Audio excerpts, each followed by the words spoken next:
3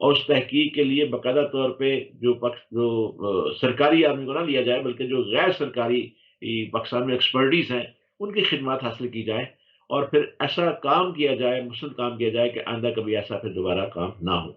جی سر، میرا آخری انفارمیشن ہے آپ سے کہ وہ جو نقیب اللہ محسود کا قتل ہے اس میں راؤ انوار صاحب انوالو تھے، اور راؤ انوار صاحب بری ہو گئے ہیں، اور شک کا فائدہ ملزم کو دیا گیا۔ راؤ انوار صاحب آپ کو یاد ہوگا کہ زرداری صاحب سے ان کا جھگڑا ہو گیا تھا، بی بی سی نے بھی کور کیا، تمام سوشل میڈیا، تمام نیوز میڈیاز نے اس کو کور بھی کیا تھا کہ انہوں نے اس ٹیلی فون کا ذکر کیا کہ محترمہ بے نظیر بھٹو صاحبہ کے پاس جو تھا، اور اس میں انہوں نے الزام لگایا تھا کہ زرداری صاحب کو معلوم تھا کہ اس فون کے بیچ میں کیا ہے، اور زرداری صاحب جو اگر چاہتے تو وہ یقیناً اس کی تحقیقات کرا کے جس نے ان کو اسیسینیٹ کیا تھا اس کا پتہ لگا سکتے تھے۔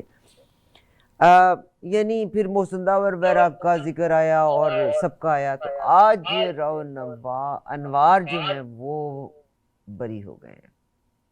اس ملک میں قانون کا کیا کہیں گے؟ میں کس کے ہاتھ پہ اپنا لہو تلاش کروں، سارے شہر نے پیار رکھے ہیں دستان۔ ہمارے ملک کے اندر یہ پہلی مثال تو ہے ہی نہیں، اس سے پہلے بھی اس مثال کی ایسی ہی مثال تھی۔ ایک جاگیردار کا بیٹا، اس نے ایک نوجوان لڑکے کو، اکلوتے بیٹے کو، اس سے گولی مار دی، اور اس کے بعد کیا ہوا، اور جو دوران مقدمہ بھی وہ ہسپتال مختلف لگژری ہسپتالوں کے اندر رہتا رہا، اور اس کے بعد وہ بری ہو گیا۔ ایسے اور کئی کیسز ہیں جو ہماری نظروں سے سامنے نہیں ہے۔ ہمارے ہاں تو قانون بکتا ہے، قانون کے ساتھ جو کھلواڑ کیا جاتا ہے، وہ اس کیس کو شروع سے ہی خراب کر دیا گیا تھا۔ لیکن میں سوچتا ہوں کہ نقیب اللہ کا والد جس کے ہاتھ پہ ہاتھ رکھ کے، گلے سے لگ کے، اور باجوہ صاحب ان کے گھر گئے اور نقیب کے والد کو کہا کہ میں تمہیں انصاف دلواؤں گا، وہ کیا سوچتا ہوگا آج کہ میں نے ملک کے سب سے پاورفل آدمی نے مجھے وعدہ کیا تھا، اس نے کہا تھا تم زبان، یہ ٹی وی میں نے خود ساری دنیا نے دیکھا، اس نے ٹی وی پہ کہا کہ اس نے کہا مجھے زبان دیتے ہو کہ تم مجھے انصاف دلواؤ گے؟ باجوہ نے کہا کہ میں بالکل تمہیں زبان دیتا ہوں، میں انصاف دلواؤں گا۔ مجھے بتائیے انصاف ملا؟ آج کہاں ہے نقیب اللہ کا باپ تو بعد میں پوچھے گا، ہم پوچھتے ہیں جو کہ ٹی وی کے اوپر مطالبہ کیا گیا تھا اور ٹی وی پہ بغیر کہا گیا تھا انصاف کہاں گیا؟ رون وار کل ٹی وی میں ویسے دیکھ رہا تھا، وہ تو آ کے یہ کہہ رہا تھا کہ یہ نقیب اللہ ہے ہی نہیں، اس کا نام کچھ اور تھا اور یہ ٹیررسٹ تھا۔ پھر اس نے کہا کہ میں تو موقع پہ موجود ہی نہیں تھا، مجھ پہ الزام لگایا گیا۔ حالانکہ بعد میں باقاعدہ طور پہ کراچی کے اندر ایک ٹیم مقرر کی گئی جس نے باقاعدہ طور پہ یہ نام دیے، عدالت کو دیے کہ اس نے ماورا 433 آدمی کو مارا ہے، اس راون وار نے، اور اس کے پیچھے اس وقت بھی یہ کہا گیا اس کے پیچھے سرداری ہے، اور یہ بھی کہا گیا کہ جو بینظیر کے بھائی کا جو قتل ہوا تھا اس وقت سے لے کے آج تک ان کا آپس میں مراسم ہے راون وار کے ساتھ۔ یہ ساری ترقی جو ہے زرداری کے زمانے میں جو سے ملی ہے۔ پھر اس کے بعد دیکھیں یہ راون وار تو بھاگ گیا تھا، یہ خود گرفتاری اس نے خود سپریم کورٹ کے اندر دی، سپریم کورٹ سے کہا کہ آپ مجھے میری جان کی حفاظت کا ذمہ لیں، تو پھر میں آتا ہوں۔ سپریم کورٹ کے اندر آئے اور سپریم کورٹ کے اندر آ کے اس نے پھر یہ کچھ دیر جیل میں گیا، پھر اس کے بعد ضمانت پہ آ گیا، آج وہ بری ہو گیا ہے۔ آج آ کے کل وہ ٹی وی کے اوپر، نیشنل ٹی وی کے اوپر آ کے وہ اپنی بے گناہی ثابت نہیں کر رہا تھا، وہ کہہ رہا تھا مجھے تو عدالت نے بری کیا، اس میں میرا قصور ہی کوئی نہیں تھا، میں تھا ہی نہیں۔ اس نے تمام عدالتی اور کاروائی، ساری کاروائی کو منہ کے اوپر کالک مل دی ہے۔ اس کے بعد نہیں کیا، اس میں تو کوئی شک نہیں، وہ غلط نہیں کہہ رہے تھے، بری تو انہیں عدالت نہیں کیا ہے۔ عدالت سے پوچھا جائے تو عدالت کہہ دیجیے، عدالت جو شواہد کے اوپر، شواہد کے بیس کے اوپر جو ہے مقدمے کا اس فیصلہ کا کرتی ہے۔ بینیفٹ انہوں نے کہا ہے کہ ملزم کو ملتا ہے، مگر اگر آپ تاریخ کو اٹھا کے دیکھ لیں تو there was a time کہ مسلمانوں نے بر اعظموں کے اوپر حکومت کی، ان حکومتوں کے ٹوٹنے کی وجہ یہی تھی، نمبر 1 عورت، اور نمبر 2 شراب، نشہ، اور آپ کے قوانین کی کمزوری، اور یہ تینوں چیزیں پاکستان میں اس وقت انتہا کے اوپر ہیں۔ میں آپ کو ایک بات کہنا چاہتا ہوں کہ جو قومیں اپنا احتساب نہیں کرتی تو پھر تاریخ ان پہ باہر سے موسم جو ہے نافذ کر دیتی ہیں، جو کہ پھر ان کو ایسی سزا دیتی ہیں کہ ان کے کئی نسلیں تک یاد رکھتی ہیں۔ بہت شکریہ جناب ڈاکٹر سمیع اللہ ملک صاحب دیجیے گا ہمیں اجازت۔ آئی انڈرسٹینڈ کہ ہم کچھ بھی نہیں کر سکتے، مگر اگر یہ ملک ہی نہیں رہے گا، نعوذ باللہ، اللہ مجھے معاف کرے یہ لفظ کہتے ہوئے بھی، تو یہ فوج کس پہ حکومت کرے گی؟ یہ لیڈرز کہاں، کن کے اوپر جا کے حق جمائیں گے؟ ہاری مریں گے، مگر کون سے اسلام کی میں اور آپ بات کرتے ہیں؟ ایمانداری سے اگر اپنے دل کو ٹٹول کے دیکھیں تو کون سے ایمان کی بات کرتے ہیں، کون سے مذہب کی بات کرتے ہیں؟ اللہ تعالیٰ میرا اور آپ کا حامی و ناصر رہے۔ اللہ تبارک و تعالیٰ مجھے اور آپ کو صحیح اور غلط میں صحیح فیصلہ کرنے کی توفیق عطا فرمائے۔ سمی بھائی آپ کا بہت شکریہ فار بینگ ود اس، انشاءاللہ آپ سے دوبارہ ملاقات ہوگی، تب تک اجازت دیجیے گا، خدا حافظ۔